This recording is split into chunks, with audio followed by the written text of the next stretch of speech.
So video పెద్దదైపోతే cut అయిపోతుందానా చూడండి.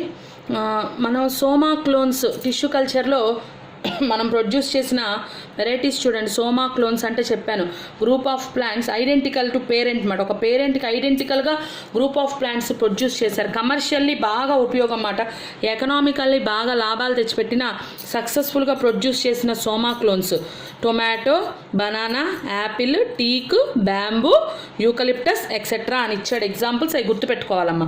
అలాగే meristem culture, apical meristem కానివ్వండి, యాక్సిలరీ మెరిస్టెమ్ కానివ్వండి. ఏదైనా మెరిస్టమాటిక్ టిష్యూ ఎపికల్లో యాక్సిలరీలో ఉంటుంది కదా, ఆ మెరిస్టెమ్ టిష్యూని తీసుకొని కల్చర్ చేశారంట సక్సెస్ఫుల్గా సైంటిస్టులు. బనానాలో, షుగర్ కేన్లో, పొటాటోలో మెరిస్టెమ్ కల్చర్ చేశారమ్మా. Meristem culture was successfully done by scientist in which plants? Banana, sugar cane, potato. అలాగే సొమాటిక్ హైబ్రిడైజేషన్ అంటారమ్మా. సొమాటిక్ హైబ్రిడైజేషన్ అంటే ఏంటంటే ఇంటర్ జెనరిక్ హైబ్రిడైజేషన్ చేయాలి. ఇప్పుడు సపోజ్ మనం రెండు డిఫరెంట్ స్పీషీస్ మధ్యలో హైబ్రిడైజేషన్ కొంచెం కష్టపడినా ఎలాగోలా చేయొచ్చు. మ్యూల్ అని మనం జువాలజీలో వింటూ ఉంటాం, మ్యూల్ అని ప్రొడ్యూస్ చేస్తారు కదా. ఆ మ్యూల్ స్టెరైల్ మ్యూల్ని ప్రొడ్యూస్ చేశారు. రెండు డిఫరెంట్ స్పీషీస్ మధ్యలో క్రాస్ చేస్తే అంటే ఇంటర్ స్పెసిఫిక్ రెండు స్పీషీస్ మధ్యలో క్రాస్ చేస్తే అలా మ్యూల్ అనేది వచ్చింది. అలా కాకుండా రెండు డిఫరెంట్ జీనస్లు తీసుకున్నారు, అసలు సంబంధమే లేదు మాట. ఇదొక జీనస్, అదొక genus. For example potato, tomato. అసలు పొటాటోకి టొమాటోకి సంబంధమే లేదు. పొటాటోలో ఉన్న టేస్ట్ టొమాటోలో ఉండదు. పొటాటోలో వచ్చేటప్పుడు మనకు టేస్ట్ బాగుంటుంది కానీ అంత హెల్త్కి మంచిది కాదు, స్టార్చే ఉంటుంది. టొమాటోలో ఇంపార్టెంట్ న్యూట్రియంట్స్ కూడా ఉన్నాయి కాబట్టి పొటాటోని టొమాటోని కలిపారమ్మా. అవి రెండు జీనస్లు కాబట్టి ఇంటర్ జెనరిక్ హైబ్రిడైజేషన్ టూ జీనస్ల మధ్యలో జరిగింది. ఇంటర్ జెనరిక్ హైబ్రిడైజేషన్ దాన్నే సొమాటిక్ హైబ్రిడైజేషన్తో చేస్తారు. అంటే రెండు వెజిటేటివ్ సెల్స్ తీసుకొని వాటి రెండు అంటే ప్రోటోప్లాస్ట్లు కలుపుతారమ్మా. దాన్నే ప్రోటోప్లాస్ట్ ఫ్యూజన్ అని కూడా అంటారు.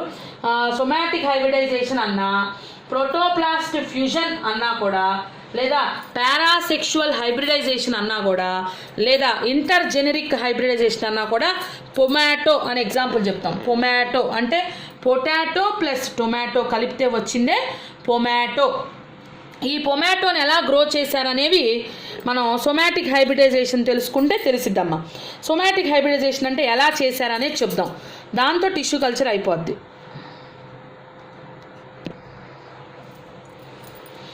చూడమ్మా, somatic hybridization it is also known as protoplast fusion, it is also known as parasexual hybridization.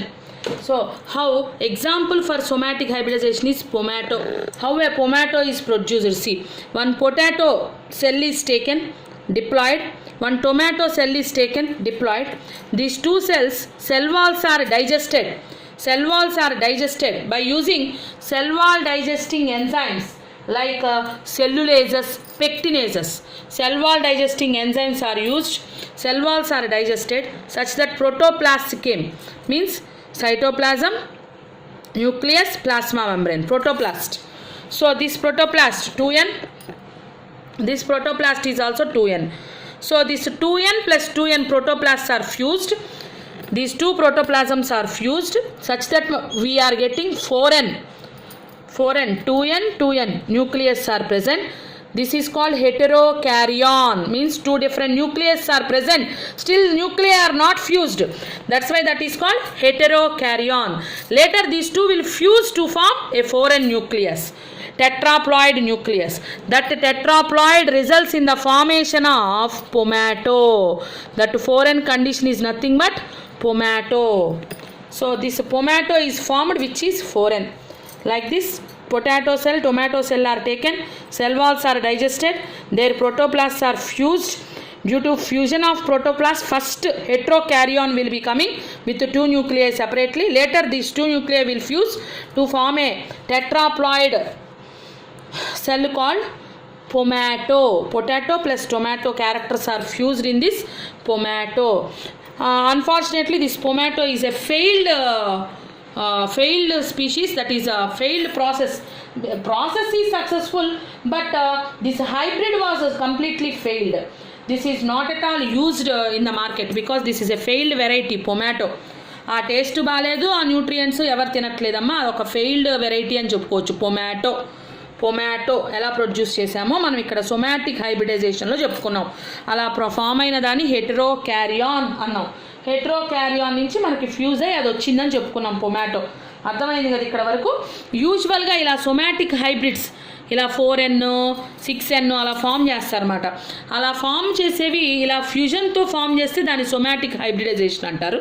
అలా కాకుండా ఒక్కోసారి పాలీప్లాయిడ్ బ్రీడింగ్ అని పాలీప్లాయిడ్స్ని ఫామ్ చేస్తారమ్మా.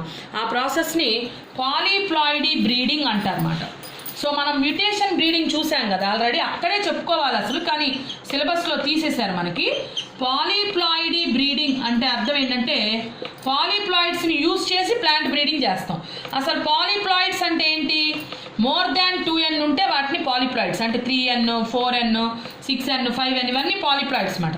వీటిని ఫామ్ చేస్తాం అన్నమాట. పాలీప్లాయిడ్స్ని ఎలా ఫామ్ చేస్తామంటే by using a chemical called కాల్చిసిన్. First ఇయర్లో వచ్చింది కాల్చిసిన్ అనే సబ్స్టెన్స్ మనం ఐసోలేట్ చేస్తాం అన్నమాట. కాల్చికమ్ ఆటమ్నేల్ అనే ఒక ప్లాంట్ నుంచి కాల్చికమ్ ఆటమ్నేల్ అనే ఒక ప్లాంట్ నుంచి కాల్చిసిన్ అనే సబ్స్టెన్స్ని మనం తీస్తాం. లిలియేసీ ఫ్యామిలీలో మనం ఇది చెప్పుకున్నాం ఆల్రెడీ, మీకు గుర్తుండే ఉండాలి. Colchicine is used in making polyploids అని చెప్పాం. ఎందుకంటే colchicine will arrest the segregation of chromosomes మాట. క్రోమోజోమ్ మల్టిప్లై అయిన తర్వాత అవి అటు ఇటు సెగ్రిగేట్ అవ్వకుండా ఆపేస్తుంది. దానివల్ల 2Nని సపోజ్ డిప్లాయిడ్ సెల్ని కాల్చిసిన్ ట్రీట్మెంట్ చేస్తే 4N అయింది మాట. 3N ఉన్న సెల్ని కాల్చిసిన్ ట్రీట్మెంట్ చేస్తే 6N అంటే డబుల్ అవుతుంది chromosomal number. So like that by using colchicine treatment we can prepare polyploids. Polyploids are used in plant breeding technique that is called polyploidy breeding. So these are all additional points. So coming to tissue culture, completely all the steps we completed. Already tissue culture steps I think you understand, but you have to draw the tissue culture flow chart also. Wait.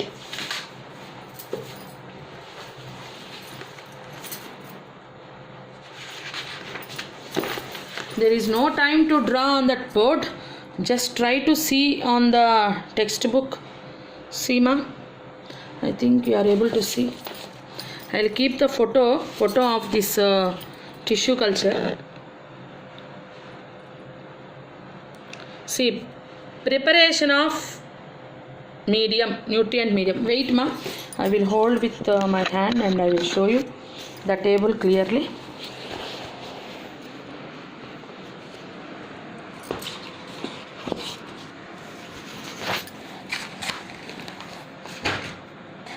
See, this is the flow chart. I will keep the photo in the group. See, preparation of medium. First we are preparing the medium. On other hand, directly from plant small tissue is taken, that is called explant. Now the medium after preparation, it is taken in test tubes and it is autoclaved, that is sterilized. Now the explant is also externally sterilized and these two are inoculated in an inoculation chamber under sterilized conditions అని ఇచ్చాడు. అంటే inoculation chamber or laminar air ఫ్లోలో మనం ఇలా inoculation చేసాం. అక్కడ వరకు అర్థమైంది కదా ఈ ఫ్లో చార్ట్లో. అప్పుడు మనం ఎక్స్ప్లాంట్ ఇనాక్యులేషన్ చేసిన తర్వాత ఎక్స్ప్లాంట్ ఇంక్యుబేషన్ చేసాం. ఇంక్యుబేట్ చేసినప్పుడు ఏమైంది? క్యాలస్ ఫార్మేషన్ జరిగింది. క్యాలస్ ఫార్మేషన్ జరిగిన తర్వాత ఆ క్యాలస్ని గ్రోత్ రెగ్యులేటర్స్ ఉన్న మీడియంకి ట్రాన్స్ఫర్ చేసాం. అంటే ఎన్రిచ్డ్ మీడియంకి ట్రాన్స్ఫర్ చేయటం వల్ల రెండు జరగచ్చు. ఒకటి, ఆర్గాన్స్ ఫామ్ అయిపోయి ఇంకో ప్లాంట్లెట్ వచ్చేయచ్చు డైరెక్ట్గా ఇలాగా ఒకటి. రెండోది, ఒక్కొక్క సెల్ ఒక్కొక్క ఎంబ్రియోగా మారి సొమాటిక్ ఎంబ్రియోజెనిసిస్ జరిగి సొమాటిక్ ఎంబ్రియాయిడ్స్ ఫామ్ అవ్వచ్చు. ఈ సొమాటిక్ ఎంబ్రియాయిడ్స్ని మనం విడివిడి చేసుకొని ఆర్టిఫిషియల్ సీడ్స్ ప్రిపేర్ చేసుకొని ప్లాంట్లెట్స్ని ఫామ్ చేయొచ్చు. లేదా సొమాటిక్ ఎంబ్రియాయిడ్స్ని డైరెక్ట్గా న్యూట్రియంట్ మీడియం మీదకి మార్చేసుకొని మనం ప్లాంట్లెట్స్ని గ్రో చేసుకోవచ్చు. ఇలా రెండు పద్ధతుల్లో ప్లాంట్లెట్స్ వస్తాయి అన్నమాట. డైరెక్ట్గా ప్లాంట్ రావచ్చు, ఆర్టిఫిషియల్ సీడ్స్ ద్వారా రావచ్చు, సొమాటిక్ ఎంబ్రియాయిడ్స్ యూస్ చేసుకొని మీడియం మీదకి ప్లాంట్లెట్స్ రావచ్చు. సో లేదా డైరెక్ట్గా ఎక్స్ప్లాంట్ ఇంక్యుబేట్ చేసినప్పుడు క్యాలస్ కూడా ఫామ్ అవ్వకుండా డైరెక్ట్గా ఇంకో ప్లాంట్ వచ్చేయచ్చు. ఈ 4 పద్ధతుల్లో ప్లాంట్లెట్స్ వస్తాయి అన్నమాట. ఎలాగైనా వచ్చిన ప్లాంట్లెట్స్ అన్నిటినీ మనం గ్లాస్ హౌస్కి ట్రాన్స్ఫర్ చేసి, అంటే అక్కడ ఎక్లిమటైజేషన్ చేస్తారని చెప్పానే అది. సో అడ్జస్ట్ అయ్యేలాగా చేసి ఆ తర్వాత ట్రాన్స్ఫర్ టు ఫీల్డ్స్కి ట్రాన్స్ఫర్ చేస్తారు. ఇది ఫ్లో చార్ట్ అంటారన్నమాట. ఇది వేయకపోతే మీరు ఎంత టిష్యూ కల్చర్ రాసినా కూడా 8 మార్క్స్ క్వశ్చన్ ఈ ఫ్లో చార్ట్ వేయకపోతే మార్క్స్ వేయరు. సో ఫ్లో చార్ట్ ఇంపార్టెంటే. అలాగే ఫ్లో చార్ట్తో పాటు మనం రాసుకున్న స్టెప్స్ అన్నీ కూడా మీరు జాగ్రత్తగా రాయాలమ్మా. Tissue culture 8 marks important question. So అది టిష్యూ కల్చర్ మీకు అర్థమైందని అనుకుంటున్నాను. If you have any doubts you can ask in tomorrow's class. ఓకేమ్మా, బాయ్, థ్యాంక్ యూ.